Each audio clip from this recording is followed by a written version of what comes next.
Hey guys, welcome back to another episode of Hearthstone. Today we're going to be continuing to check out the Knights of the Frozen Throne expansion, this time with our new and improved Aggro token Druid deck. I wanted to feature this deck one more time before the nerfs come through, just because it's probably my favorite of the three Druid decks that are competitive this expansion, and one of the only ones that doesn't feature Jade, which is kind of nice. So let's go ahead and jump in and see if we can get a win. Malfurion versus Maiev. Alright. Not a terrible open here. I'm going to dump Savage Roar. Should I keep Serenade Chain Gang? Is it worth innervating into the Chain Gang? I don't know that it is. I'm keeping the Chain Gang. Turn 2 Innervate Chain Gang is not bad. Bloodseal Corsair turn 1 against Rogue is not great, though, either. Oh! I certainly don't need 2 Innervates, but I'm not going to play both of them on turn 1. Take my patches, and then be happy that he's probably going to have to waste his coin now. The real problem with, oh, maybe not. The real problem with Rogue in this situation is that they can backstab and ping for 1, so they can just, like, stop your opening momentum outright, which would be a little bit rough with this hand, since this deck only has 2 cards that have draw. Those being, obviously, the, situationally being the Mark of Yeshuraj.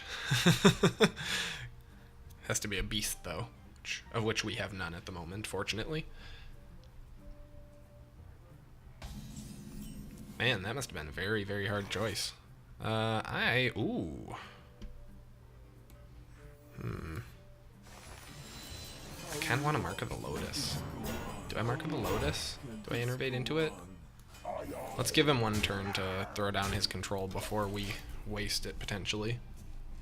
Plus, that'll let us hold on to the innervate. I'd like to hold on to this to hopefully get another early strong card, like maybe a strong shell scavenger. Wow. Is this like a miracle rogue? Fine. Living mana. Not that useful. Mark of the Lotus, more useful. Take out his 1/1. Go for the face. Don't know that Rogue has a super efficient way to deal with this type of a board. I mean, obviously he can throw down like 4 different control spells, but my thanks to you. Like, he's probably gonna like backstab Eviscerate if he has them in his hand, I suppose. It is only turn 3. This is why Token Druid's kind of dumb. I know a lot of people hate on all Druid decks. I'm going to be honest, I give this one a pass because I really like aggro decks, and I feel like they've been getting kind of a bad rap lately. I know, like Pirate Warrior, I get it. But I like games that are a little bit faster, a little more back and forth in the early game. I'm not a huge fan of the first 6 turns being like hero power and ramp. Yep. I knew there'd be some kind of controlling coming, and that was a pretty good one, but I don't know if it's going to be enough. In this case, I think I go still for the 1/5. Do I want poisonous here? No. Too easy to control.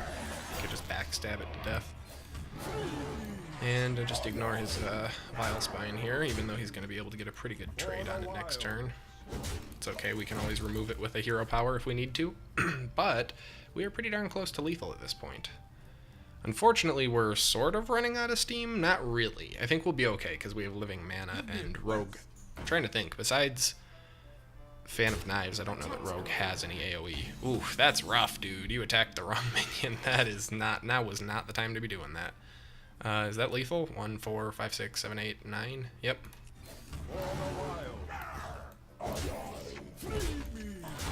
Well, that was a pretty open and shut game. Nice. That's how I like my my aggro games to go. So yeah, that is our new and improved aggro token Druid. Very fun to play. If you guys enjoyed this episode, please be sure to like, subscribe, and leave a comment below so that I know. As always, thank you guys so much for watching, and I will see you next time.